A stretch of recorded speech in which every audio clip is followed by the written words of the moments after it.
Hello, Scorpio. How are you guys? I'm hoping you're doing well. Thank you so much for joining me. So, we're going to go ahead and do a reading for the rest of the year. So, this is going to be from September 2020, of course, to December 2020. Let's see what you guys need to know. Of course, we're dealing with the current energies and how can they unfold. When I do see major arcana, I believe that that's a very important event.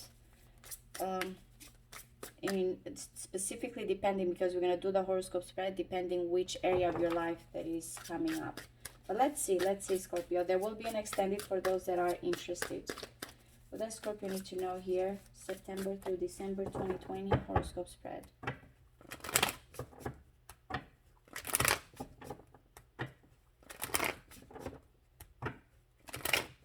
One more, please. Scorpio, Sun, Moon, Rising, and Venus. All right, we have the beautiful here, charismatic Queen of Wands, fire energy. Someone is pining though, feels loss or regret, grief. Okay, so it is a lover here. Things are uncertain, things are hidden. Not, again, this person does not know here what's going on. It may be pertaining to her. There's definitely love. Wow, there's definitely love here. Ace of Cups. Let's see. We have also the Queen of Pentacles. We have fire and earth now. Very practical energy and entrepreneurial. This Queen of Pentacles right now is just taking a break, resting, recovering. All right. You're coming as a Queen of Swords, and I have to tell you, lately you have been coming as a Queen of Swords a lot. And a lot of queens here, so it's like a very, very feminine energy, by the way. Wow, Death card. Look at this, Hierophant and the Death card next to each other. Taurus, Scorpio, but also these are very important regarding your environment and your home. I will explain in a little bit here what's going on.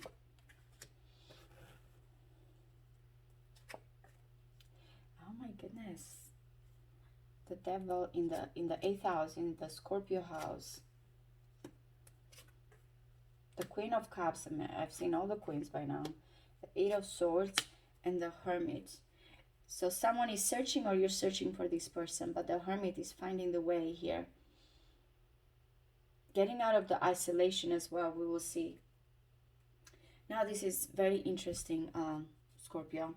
You are coming with the Queen of Swords, so no matter what, you are looking at things, especially when it comes to your partnership area, to your marriage area, which you have. This is good. You have the Wheel of Fortune in the commitment area here. Business partnership or the one-on-one connection. Usually, again, it is your idealistic partnership, but any connection that you have one-on-one. This is changing. For some of you, the Queen of Swords does represent a single woman, a divorced person here, but at times also someone that has gotten things straight when it comes, again, logically as well. What do I need to do? I need the truth. Remember that the moon that we had there, things with the moon can be very much the shadow place, uncertain things, or we let our emotions all the time overwhelm us, which there's nothing wrong. There's the emotional intelligence here. But now when it comes to your appearance, this is what you give to the world. This is how they see you. Very direct, very to the point, very analytical. Everything has to make sense with the Queen of Swords energy, and it's reflecting the changes in your partnership. Good things are coming in your partnership. For some of you, the Wheel of Fortune means necessary, of course, changes. And I say this because you have a lot of changes at home, and you have a lot of changes when it comes with the Devil. Endings here, transformation. The Devil in the 8th house represents lust, the forbidden love as well here with that. Someone may be returning here as well. It is a kind of a very faded situation that is going to happen here, whoever you're connecting. But why are you feeling trapped by it? Why? There's a lot of lust. Look at this. This is the 5th house and the 8th house. The romance house here versus the intimacy house of the Scorpio. Leo versus Scorpio energy here. Pleasure. This is, again, we're talking about chemistry here. about passion as well with the Ace of Wands, but this is again something that is not going to be easy, and that's why you have to kind of turn around here things, hoping as well with the Wheel of Fortune that it's something that is meant to be, something that is meant to happen there. In your day-to-day routine, you are working away, you're perfecting your skills. You might have some problems with authority with the Five of Wands or a Capricorn, some of you here. But as you are kind of focused on yourself when it comes to your social status or your authority, you are feeling challenged, like you have to prove a point here, or again, you have to fight for it or compete for it. I will look at the Devil again, but a lot of passion. Some of you may be again feeling the fire or the burn here and feeling that again you cannot act on it as well. The Devil does trap us, keep us powerless as well. Now, what is happening here when it comes to your money? This is a Taurus house. If you're dealing with an Aries, there's a little bit of detachment there. If you're dealing with a Taurus, it seems like there's some type of messages coming in. But overall, this is your values, your money. And he's saying things are going to move faster there in that area of your life.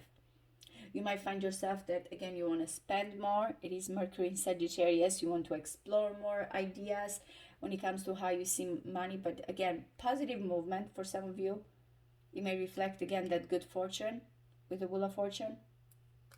So I feel like with that Ace of Wands, it's just quick, fast and furious energy. Again, it may be because you have this Five of Wands, that's why you're struggling, because you have all this, improvement here in your day-to-day routine and in your work, and you have these ideas of how to make money or things, you're receiving something quickly.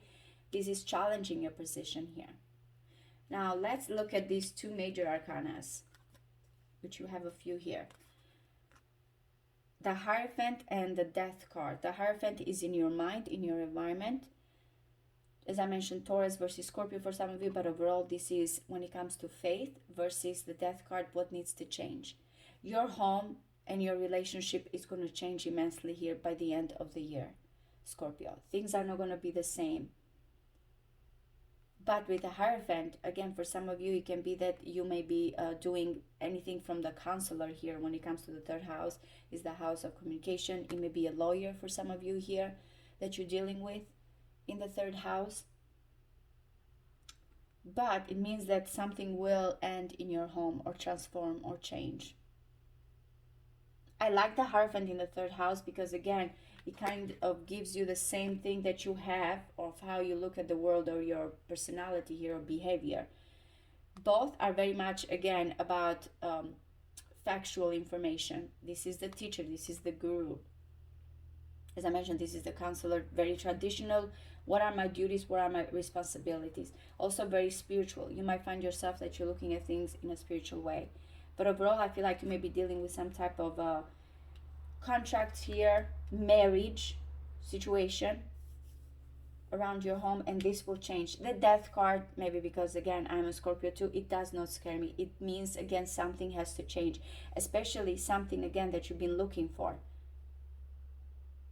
When it comes to your 7th house, which is someone long distance from you here, they're waiting, they're patiently trying to figure out what's going on. But also, if it is the same situation here with, again, by the way, we have Taurus energy here, Jupiter in Taurus, and we have the Hierophant.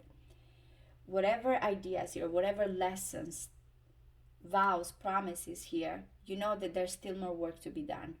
This may be legal papers as well here that you're waiting.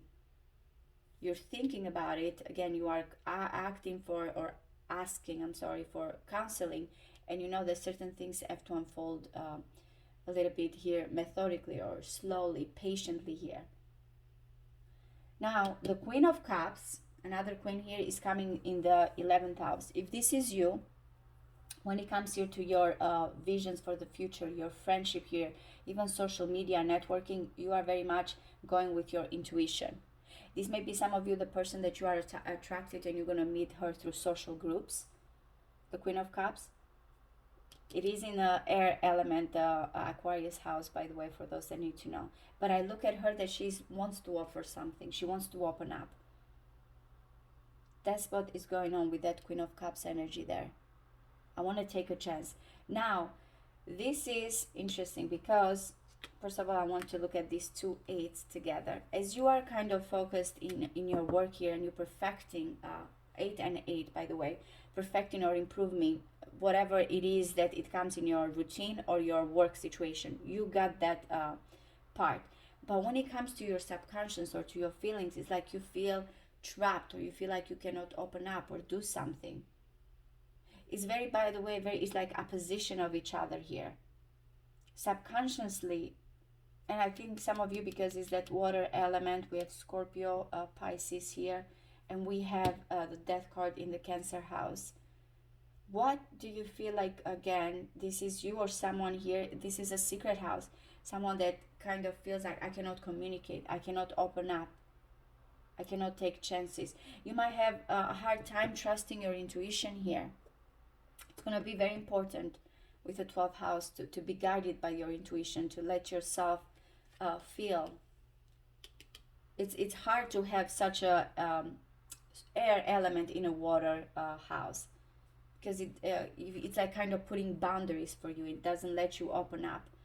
You're starting with a sword with an air element and you're ending it with an air element. So again, I think it's going to be a lot of the passion that you are having. First of all, it looks very action oriented. You do have a few pentacles here. So again, there's certain things, especially when it comes to your day-to-day routine and your faith and your belief, that you see improvement.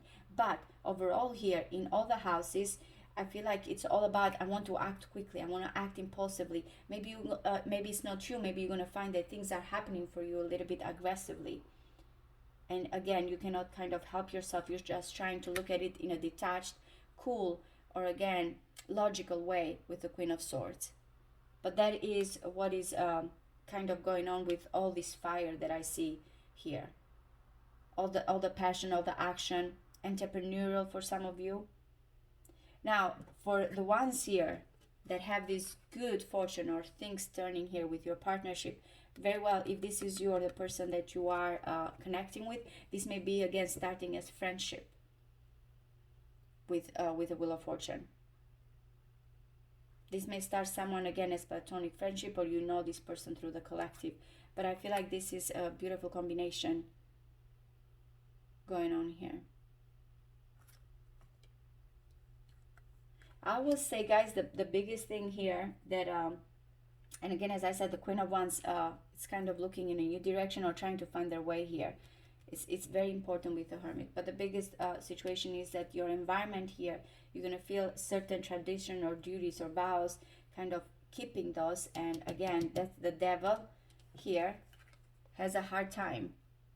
The Devil is like, I want to go with my desires, I want to go with my ambition, I even want to go here with my passion or greed. But because it's in such a heavy house as Scorpio, I feel like it has to do with lust. That's how I see that most than anything. I feel like it's a lusty type of situation going on here more than anything.